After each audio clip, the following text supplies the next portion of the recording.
Alright, Shalom. First and foremost, I want to start this lesson off by giving all the praise, honor, and glory unto Yahweh Ba'ashem, Yahweh Shai Ba'ashem Rakakudash. Double honor to the apostles and elders, a great millstone. Honors to our brothers who are fervently preaching the word in sincerity and in faith.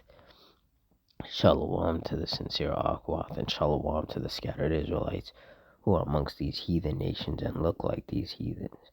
Now, this is going to be an update on the Aspen Acres fire. So through the Spirit, I'm going to read this article, get some precepts, and Lord's will, you're edified. It says more than 260 structures damaged or lost as fire grows past 90,000 acres.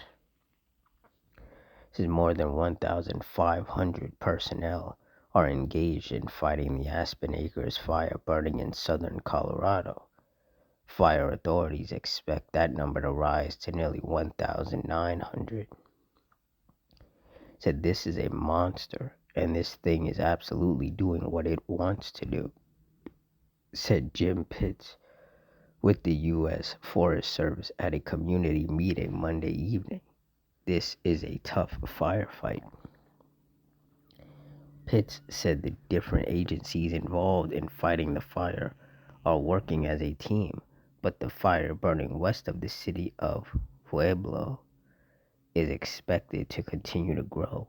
It's currently 93,634 acres with 15% containment.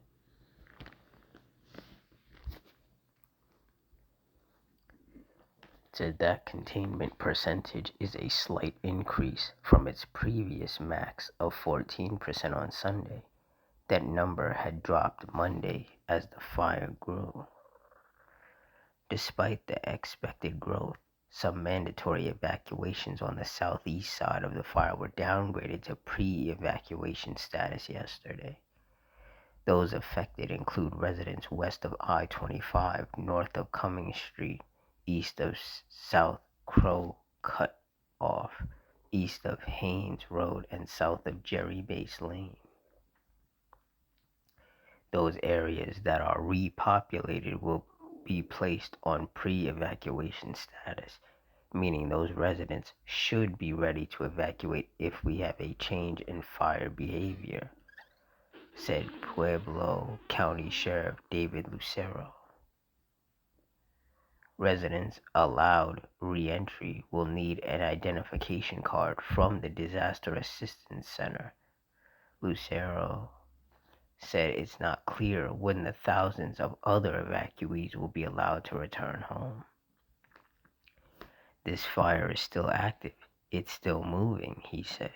I've seen it go one direction one day and then double back and come right back down and burn another area. And although there are some saves, like Bishop Castle and the community of Wetmore, authorities said Monday that more than 260 structures have been damaged or lost across Pueblo and Custer counties. Officials said the fuels are extremely dry and probabilities of ignition have been above 90%, said Eric Trimble, a fire behavior analyst. So 90% of the embers are basically igniting spot fires ahead of itself. That's how volatile the conditions have been. While forecasters anticipate some rain and storms in the next few days, thunderstorms can bring with them strong winds, which is what basically is propelling that fire in multiple directions. This fire has been very difficult to predict because of the volatility of the wind and the speed of the wind in these canyons. Trimble added that the Weather Service predicts conditions will then return to hot and extremely dry. The fire continues to be the top priority fire in the country.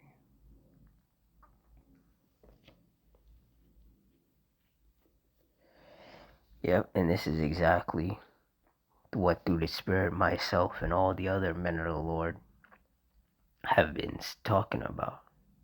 These are just prophecies coming to pass. The fires, the storms, the tempests, the earthquakes. 2 Timothy 3:1, this know also that in the last days perilous times shall come, And when you look up the definition of perilous, it means full of danger or risk. And, you see what happened out there in Venezuela with those two back-to-back devastating earthquakes. You see all these wildfires burning in certain parts of the U.S. These storms and tempests.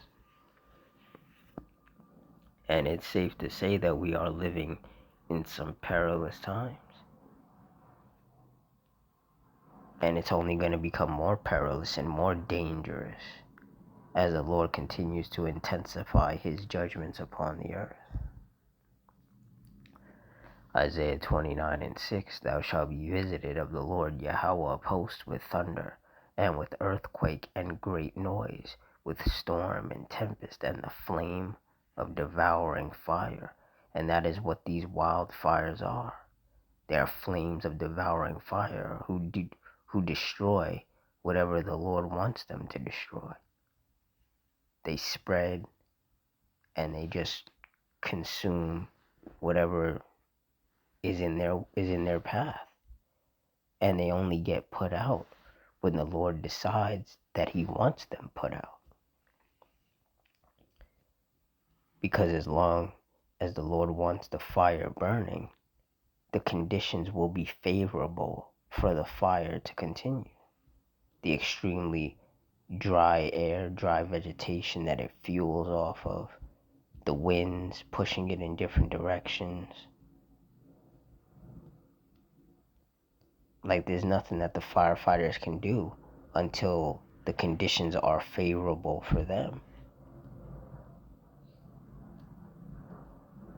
People will continue to have to be evacuated to protect them from being caught in these fires.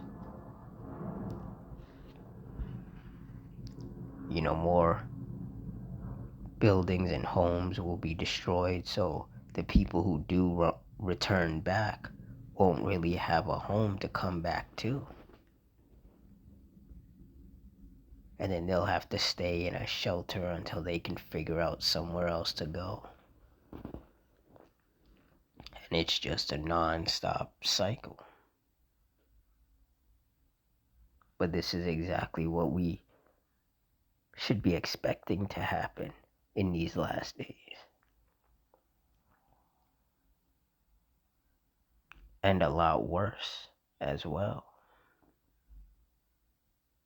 But you see these wicked, simple-minded people, they were not paying attention.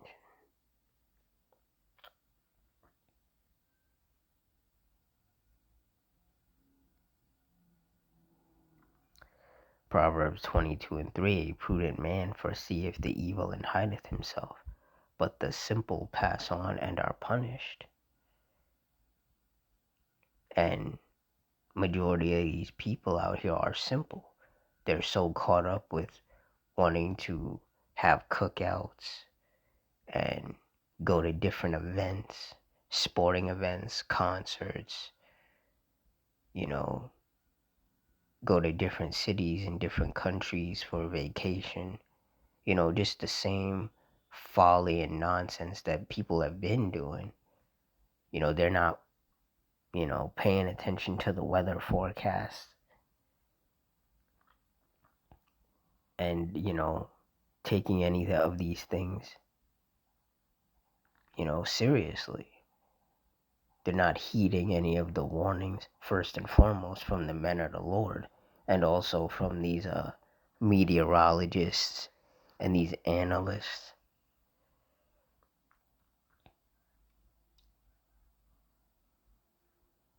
Like there were certain places where people couldn't shoot off fireworks for the 4th of July because it could have easily sparked another fire. And the mayor or the governor of certain parts of the country had to, basically ban people from using fireworks because otherwise people were still going to do it, because people don't care. Here it is. we were in the midst of a heat wave. There's a lot of dry grass, a lot of dry vegetation, easily flammable. And you mix anything that's easily flammable with fireworks, and you're going to have a problem. But a lot of people, they are so stuck on doing whatever they want to do.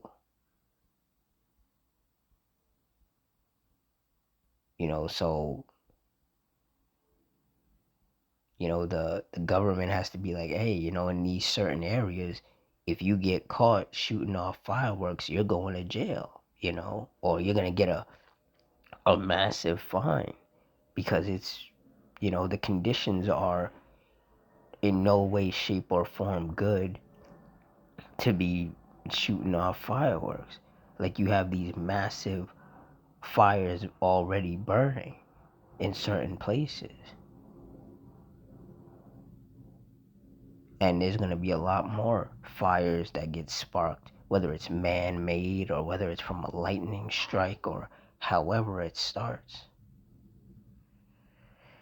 There's going to be a lot more of these flames of devouring fire, just like there's going to be a lot more tornadoes and hurricanes and tropical storms and earthquakes, because these are all judgments of the Heavenly Father, just many different ways in which He's punishing these wicked people and bringing judgment upon the earth. And those of us of the hopeful elect also have to keep in mind that we are in the last days. So, these judgments are only going to increase. They're going to happen more frequently. They're going to be more powerful, more intense, more destructive, more deadly. And those of us of the hopeful elect, we just have to, stay prayed up and hope that the Lord chooses to preserve us and keep us safe from all the judgment that He is going to continue to unleash upon this earth in His anger towards these wicked people. So with that, I'm going to wrap it up here. In closing, I want to give all the praise, honor, and glory unto Yahweh, Ba'ashem Yahushai, Ba'ashem Rakakwadash, the Wadi Yahweh, Ba'ashem Yahushai, putting the Spirit on me to do this lesson. Double honor to the apostles and elders, a great millstone. Honors to our brothers who are fervently preaching the word in sincerity and in faith. Shalom to the sincere Akwath, and shalom to the scattered Israelites who are amongst these heathen nations and look like these heathens.